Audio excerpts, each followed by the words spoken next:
दोस्तों, एक बार एक चौराहे पर खड़े होकर के एक दोस्त अपने दूसरे दोस्त को कहता है कि शाम हो गया है, चल घर चलते हैं, चल मेरे साथ। और उसके साथ दोस्त तो साथ हुआ ही, एक साया भी उसके साथ चल पड़ी। आखिर ये कैसे हुआ, किस कारण से हुआ? दोस्तों, अगर आप इस चैनल पर नए हो तो अभी इसी वक्त चैनल को सब्सक्राइब जरूर कर लीजिए, क्योंकि इसी तरीके के सत्य घटना पर आधारित कहानियां मैं आपके सामने लेकर के आ रहा हूं। सिर्फ कहानियां ही नहीं, मैं अलग अलग तरीके के बहुत ही आने वाले समय में अच्छे अच्छे पॉडकास्ट भी लेकर के आऊंगा, जिससे आपको बहुत सारी चीजें सीखने को मिलेगी। अगर आप इस चैनल पर नए हो, ऑब्वियसली नए होंगे क्योंकि चैनल भी नया है, तो अभी इसी वक्त चैनल को सब्सक्राइब करके बेल आइकन पर ऑल बटन जरूर क्लिक कीजिए। तो चलिए शुरू करते हैं इस रियलिटी बेस्ड कहानी को। दोस्तों, बात है बनारस की, और बनारस में आपको पता होगा कि एक घाट है जिसका नाम है मणिकर्णिका। मणिकर्णिका घाट ऐसा है कि जहां पर हर दिन करीब 400 के आसपास शवों को जलाया जाता है, और यहां पर बड़े बड़े सिद्ध पुरुष, योगी आदि, मतलब बहुत सारे ऐसे लोग हैं जो आ करके यहां पर अपनी सिद्धियां को सिद्ध करते हैं, अपने मंत्रों को सिद्ध करते हैं, और भी बहुत सारे अलग अलग कामों से आते हैं। एक बार ऐसा हुआ था कि एक दोस्त ने वहां पर एक अघोरी थे जो वहां पर कहीं बैठ करके तपस्या कर रहे थे या कुछ अपने मंत्रों को सिद्ध करने की कोशिश कर रहे थे। अब उसके दोस्तों, कुछ दोस्तों का ग्रुप थे, ये हमारे कुछ कॉलेज के ग्रुप दोस्त थे, उनका ग्रुप था। अब वो जाकर के जब उस अघोरी को देखते हैं तो अघोरी को देखने के बाद वो कोशिश करते हैं उनकी तस्वीर लेने के लिए। जैसे वो मोबाइल निकालते हैं फोटो लेने के लिए, तो अघोरी उनके तरफ देखता है और कहता है, मेरा तस्वीर मत लेना, मेरा फोटो मत लेना। तब तक वो थोड़े डर जाते हैं, क्योंकि अघोरी दिखने में थोड़े आम लोगों से थोड़े अलग दिखते हैं, तो वो ऐसे में शांत हो जाते हैं। लेकिन तभी वो मुस्कुराते हुए कहता है कि आप चाहो तो फोटो लेकर के देख सकते हो, लेकिन मैं कैमरे में दिखूंगा नहीं। ये बात उन बच्चों को थोड़ा हैरान करने वाला था। वो बच्चे जो साइंस पर बहुत ज्यादा विश्वास करते हैं, जिनको लगता है कि ऐसे सुपर नेचुरल चीजें नहीं होती है, उन लोगों को थोड़ा बहुत ऐसा अचंभित कर दिया ये बात उन लोगों को कि वो सोच में पड़ गए, क्या ऐसा पॉसिबल हो सकता है। लेकिन अघोरी किसी के कहे जाने पर उन्होंने अपने इस जिज्ञासा को शांत करने के लिए वो कैमरा निकाले। कैमरा निकालते जैसे उन्होंने क्लिक किया और फोटो देखा, फोटो में कोई नहीं था। बहुत डर गए वो, डर के मारे, संध्या काल का समय था, करीब 5:30 या 6 बज रहा था, वहां से वो तुरंत निकले उस शाम के वक्त, क्योंकि वो बहुत ज्यादा डर चुके थे। उन्हें ये तक नहीं पता था कि सामने वाला जिसका वो फोटो ले रहे हैं वो सच में अघोरी है या कोई और, या फिर कोई बहुत ही बड़ा सिद्ध पुरुष है। दोस्तों, आखिर ये संभव कैसे हुआ? ये सिद्धियां, ये मंत्र शक्ति कैसे प्राप्त होती है? आखिर वो अघोरी वहां पर क्या कर रहा था? और अगर वो वास्तव में अघोरी था तो फिर कैमरे में क्यों नहीं दिखा? अगर कैमरे में नहीं दिखा तो क्या वह सच में अघोरी था? ये बहुत सारे प्रश्न उन दोस्तों के मस्तिष्क में क्रिएट हुए, और वो कुछ ना समझते हुए वहां से निकल लेने में ही बहुत ज्यादा समझदारी समझे। बिल्कुल ठीक इसी तरह का एक इंसिडेंट दो दोस्तों के साथ हुआ। दो लड़कियां जो कि हॉस्टल में रहती थी, बहुत ही ज्यादा घनिष्ठ मित्र थी। ऐसे दोस्ती थी जैसे मान लो जय वीरू की दोस्ती हो। एक दिन आपस में बात करते करते उन्होंने ये कहा कि मणिकर्णिका घाट के बारे में हमने यहाँ पर बहुत ज्यादा सुना है कि यहाँ के जो घाट है वो, एक्चुअली मैं आपको बता दूं कि मणिकर्णिका घाट एक शमशान घाट का नाम है वहां पर, जहां पर सैकड़ों लाशें जलाई जाती है, सैकड़ों शव जलाए जाते हैं पर डे। ऐसे में वहां पर बहुत सारे सिद्ध पुरुष आते हैं। तो जब इन्होंने आपस में इस बात को उठाया कि मैंने सुना है कि बहुत बड़ा घाट है, चलो हम लोग किसी दिन घूम करके आते हैं, तो दोनों दोस्तों ने प्लानिंग किया कि घूम करके आते हैं। दोपहर के वक्त करीब करीब 2 से 3 बजे के समय वो घूमने के लिए चले गए। घूमते घूमते वहां पर शाम होने को आई, सूर्यास्त हो चुका था।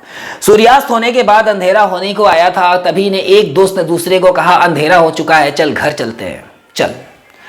बस इतनी सी कहने की देरी थी।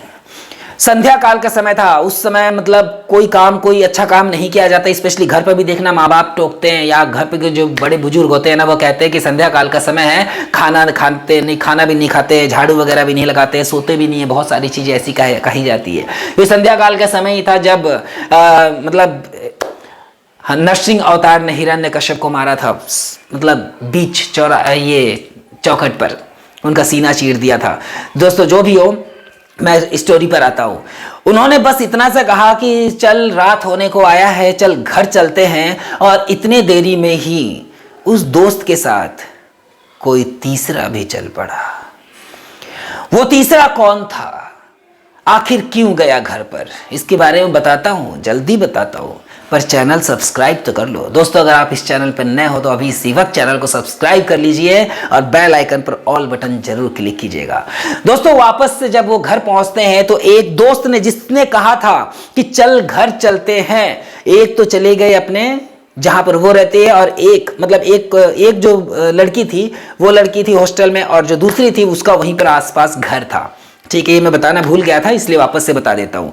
तो जिसने कहा था कि चल घर चलते हैं, उसी के साथ वो साया जो थी वो उसके घर निकल पड़ी। दिन प्रतिदिन समय, सिचुएशन, घर की कंडीशंस खराब होने लगी। वहां पर किसी और की मौजूदगी का आहट सुनाई देने लगा। ऐसा लग रहा था कि कुछ गड़बड़ हो रहा है। घर में चीजें सही नहीं हो रही थी, जैसी पहली चीजें हो रही थी वैसा बिल्कुल नहीं हो रहा था, बिल्कुल अजीबोगरीब। घर में क्रोध, लड़ाइयां, झगड़े बढ़ने लगे, बुरे स्वप्न आने लगे, कुछ ना कुछ अजीबोगरीब होता रहा।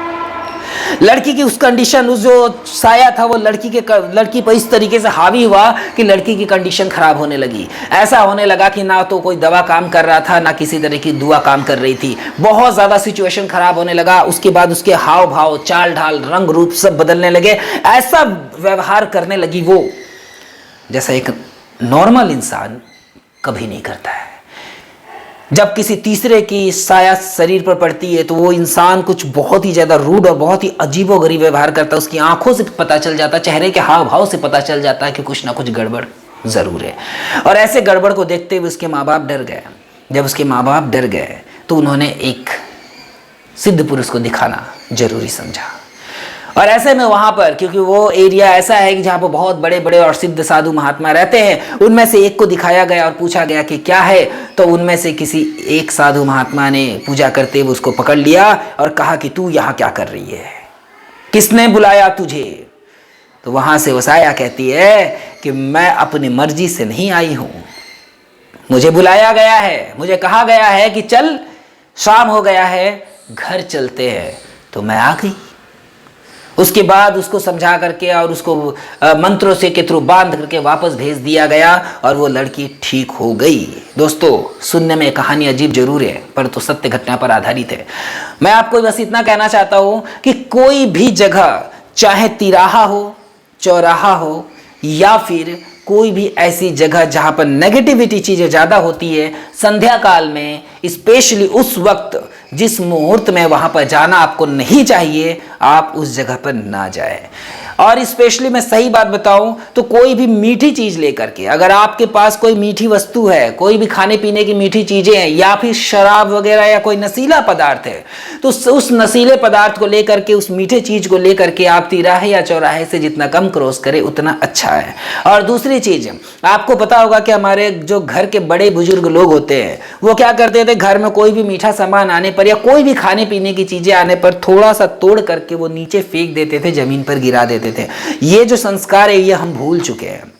वास्तव में यही चीजें आपको करनी है। जब भी कभी बहुत ज्यादा जरूरी हो, या कोई भी मेहमान या कोई भी इंसान या आप खुद जब कोई भी मीठी चीजें आप अपने घर पर लेकर के आओ तो उसमें से थोड़ा सा तोड़ करके आप नीचे फेंक दो, जमीन पर गिरा दो। इससे क्या होता है कि इसमें लगी हुई कोई भी जो दोष वगैरह होती है वो खत्म हो जाती है। जैसे बिस्तर पर बैठने से पहले, मान लो कि अगर आप किसी के घर पर गए, बिस्तर बिल्कुल अच्छे से सही तरीके से बिछा हुआ है और उस पर आप बैठने के लिए गए, तो थोड़ा सा हाथ से झाड़ देना चाहिए, क्योंकि नॉर्मल बिछी हुई जो बिस्तर होते हैं उस पर नेगेटिव चीजें वास करने लगती है। इसीलिए बिस्तर को भी थोड़ा सा मोड़ करके रखना चाहिए, बिल्कुल प्लेन नहीं रखना चाहिए। खैर मैं आपको क्या बता रहा हूं कि कोई भी तिराहा हो, कोई भी चौराहा हो, या कोई भी नेगेटिव एरिया जिसे आप क्रॉस करके जाते हो, उस चीज को आप थोड़ा सा सावधानी रखें। कभी कभी ऐसा होता है कि आप किसी शमशान घाट या कब्रिस्तान को क्रॉस कर रहे हो और आपके बाइक या साइकिल के पीछे कोई सवार हो जाता है। आपने विक्रम बेताल की कहानी पढ़ी है ना, उसी तरीके से, उसी हिसाब से मैं आपको कह रहा हूं कि अपने आप को सेफ रखिए। कब कौन आपके साथ बैठ जाए कुछ पता नहीं होता है। तो ऐसे में आपको क्या करना होगा, आपको किसी मंत्र या किसी भगवान के नाम का सहारा लेना होगा। जब भी आप घर से निकले तो प्रणाम करके भगवान को निकले, और जब भी आप सड़क वगैरह रास्ते वगैरह कहीं भी हो तो मन में राम नाम या फिर किसी भी देवी देवता या जो भी आप जिस भी आराध्य को मानते हो या आपका कोई भी धर्म हो, किसी को भी मानते हो, उनका नाम लेते हुए आप आगे बढ़े। इस तरीके से क्या होता है कि कोई भी नेगेटिव एनर्जी आप पर नहीं आती है। अगर वो लड़की जिस समय उसने कहा था कि चल घर चलते, शाम हो गई है, उस वक्त ये साया अगर उसके साथ गई थी, अगर उस कंडीशन में उस रास्ते में उस लड़की ने कहीं भी भगवान का नाम लिया होता ना, तो वो साया वापस से जहां थी वहीं चल जाती है। और हाँ, कभी कभी ऐसा होता है कि आप सड़क वगैरह में कोई घड़ा वगैरह होता है, तो उस खाली घड़े पर अगर आप टकरा गए या आपसे वो घड़ा फूट गया, तो उस जगह पर आपको 3 चीजें बोलनी है, 3 बार बोलनी है। एक चीज कहनी है कि जिसका है उस पे जाए, जिसका है उस पे जाए, जिसका है उस पे जाए। यानी कि अगर आपसे कुछ ऐसा भी हो गया, होता है ना कि तिराहे पर कोई नींबू मिर्च फेंक देते हैं, तिराहे पर चौराहे पर ना बहुत सारे नजरें उतार करके, बहुत लोग क्या करते हैं तिराहे चौराहे पर नजरें उतार करके फेंक दिया करते हैं। ऐसे में क्या होता है कि अगर आप उसको क्रॉस कर जाओगे तो आप पर वो चीजें आ जाती है। ऐसे में जब भी आपको लगे कि जा अब तो क्रॉस हो चुका है, अब तो चीजें टूट चुकी है, अब क्या करें, तो उस वक्त आपको एक्सेप्ट नहीं करना है कि अब क्या होगा, अब तो मुझे लग गया, नहीं, एक्सेप्ट नहीं करना है। जैसे ऐसा हो आपको कहना है जिसका है उस पे जाए, जिसका बोल करके, जिसका है उस पे जाए, जिसका है उस पे जाए, जिसका है उस पे जाए, मेरे साथ मत आना नहीं तो छोड़ूंगा नहीं। इस तरीके से आपको बोल करके, इसमें आपने क्या किया पता, आपने एक्सेप्ट नहीं किया उस चीज को। अगर मैं आपको कोई गिफ्ट दूं और आप लेने से मना कर दो तो मेरे पास ही रह जाएगा ना। तो मैं आपको कोई गिफ्ट दूं, आपने ले लिया, उसके बाद भी आपने बोला क्या कि तेरा ये तू ले जा, फेंक दिया मेरे पास।